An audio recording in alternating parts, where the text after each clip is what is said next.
politics, and power. We know that an island is a piece of land completely surrounded by water. But what is a state? And what is a nation? Which comes first, the state or the nation? Does the state create the nation? To find out, let us examine the definition of both nation and state. A nation is a population with a historic sense of self. So essentially, a nation is a community of people formed on a basis of a common language or languages.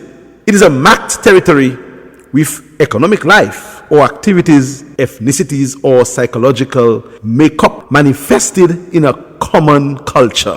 Another way that a nation could be defined is as a distinct population of people that are bound together by a common culture, history, and tradition, who are typically concentrated within a specific geographical region. But nations have transcended physical or geographical location. Their national emblems, symbols, and treasures, all carefully woven into the psyche of the people to create a sense of national pride and to mark the uniqueness of particular nations. Nations therefore have interests which are in the general good of the nation as a whole, especially when it comes to world affairs. A state, on the other hand, is a governing structure which is usually sovereign and powerful enough to enforce its writs or verbal communication in the name of the court or any other legal authority acting on behalf of the state. In most cases, states create nations. The United States was put together by a few men in Philadelphia who united 13 original units after the state was formed.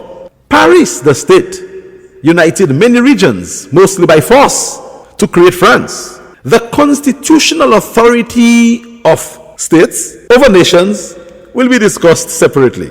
But let us make the clear distinction between nation and state. The state is the sovereign structure. The nation is the community of people with a particular identifiable oneness, which is ruled by the state. In some cases, the nation creates the state, but in more cases than not, the state sets up the nation.